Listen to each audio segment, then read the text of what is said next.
السلام علیکم ورحمۃ اللہ وبرکاتہ۔ میزان اعمال میں اللہ کے نام کا وزن، یعنی کہ جس دن ہمارے اعمال کو تولا جائے گا۔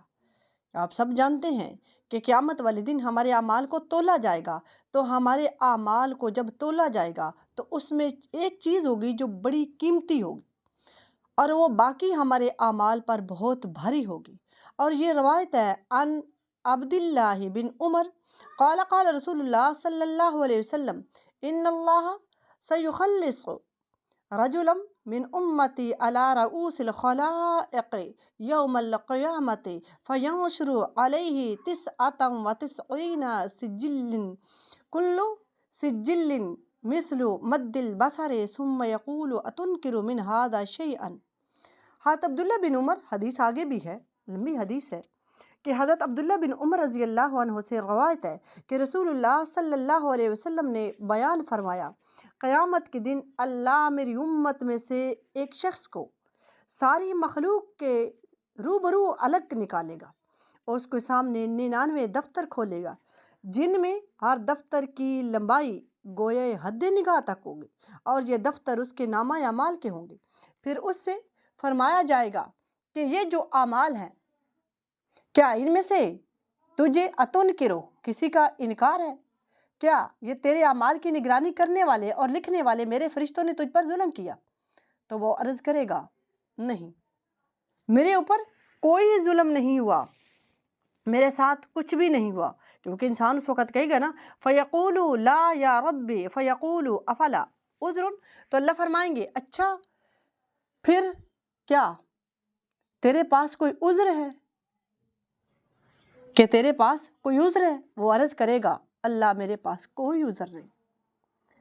یہاں تک کہ سوال و جواب سے خود اس بندے کو اور دوسرے لوگوں کو بھی یہ خیال ہوگا یہ بندہ اب اللہ کی گرفت اور اس کے عذاب سے نہیں بچ سکے گا، لیکن ارحم الراحمین کی رحمت کا اس طرح ظہور ہوگا کہ اللہ تعالیٰ اس شخص سے فرمائیں گے ہاں ہمارے پاس تیری ایک خاص نیکی بھی ہے، اور آج تیرے ساتھ کوئی ظلم نہیں ہوگا، اور اس نیکی کے فائدے سے تجھے محروم نہیں کیا جائے گا۔ یہ فرما کر کاغذ کا ایک پرزہ نکالا جائے گا اور اس میں لکھا ہوگا اشہد ان لا الہ الا اللہ و اشہد ان محمدا عبدہ ورسولہ۔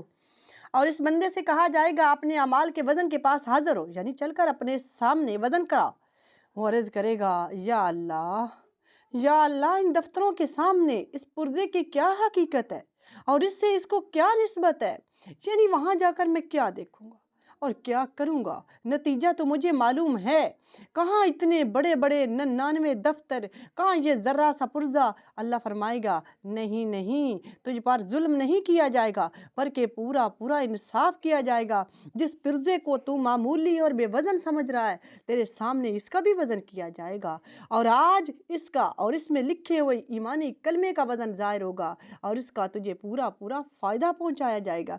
اس لیے مایوس نہ ہو اور میزان کے پاس جا کر وزن کو تو دیکھ تو صحیح۔ رسول اللہ صلی اللہ علیہ وسلم فرماتے ہیں اس کے بعد وہ 99 دفتر ایک پلڑے میں رکھے جائیں گے، وہ 99 دفتر جو گناہوں کے بھرے ہوئے ہوں گے وہ ایک پلڑے میں رکھے جائیں گے، اور وہ کاغذ کا پرزہ جس پر اشہد اللہ الہ الا اللہ و اشہد ان محمدا عبدہ ورسولہ لکھا ہوا ہوگا، وہ دوسرے پلڑے میں۔ پھر کیا ہوگا؟ ہلکے ثابت ہوں گے وہ دفتر اور بھاری رہے گا وہ پرزہ، اور کوئی چیز بھاری نہیں ہو سکتی اللہ کے نام کے مقابلے میں۔ ترمذی ابن ماجہ کی حدیث ہے۔ تشریح میں بعض جو شارحین ہیں انہوں نے اس حدیث کی توجیہ میں یہ لکھا ہے کہ یہ کلمہ شہادت کا وہ کلمہ ہوگا، یہ شہادت کا وہ کلمہ ہوگا جو کفر و شرک سے نکلنے کے لیے اور ایمان اور اسلام میں آنے کے لیے پہلی دفعہ دل و زبان سے پڑھا گیا ہوگا۔ قیامت میں وزن اعمال کے وقت اس کا یہ اثر ہوگا کہ ساری عمر کے پہلے گناہ اس کے اثر سے بے وزن اور بے اثر ثابت ہو جائیں گے، کیونکہ پہلے ایک حدیث ہے نا کہ ان الاسلام یہدم ما کان قلبہ، یعنی اسلام قبول کرنے سے وہ سارے گناہ ختم ہو جاتے ہیں جو پہلی زندگی میں آدمی نے کیے ہوں۔ اور ایک دوسری توجیہ بھی بیان کی جاتی ہے کہ یہ معاملہ اس شخص کا ہوگا جو بڑی مدت دراز تک غفلت بے پرواہی سے گناہوں پر گناہ کرتا رہا، دفتر کے دفتر لکھے جاتے رہے۔ پھر اللہ نے اسے توفیق دی اور اس نے دل کی گہرائی سے اور پورے اخلاص سے اس کلمہ شہادت اور کلمہ ایمان کے ذریعے اللہ کے ساتھ اور رسول اللہ کے ساتھ اپنی ایمانی نسبت کو درست کر لیا، اور اسی پر اسے موت آ گئی۔ اللہ ہمیں عمل کی جو ہے وہ توفیق عطا فرمائے۔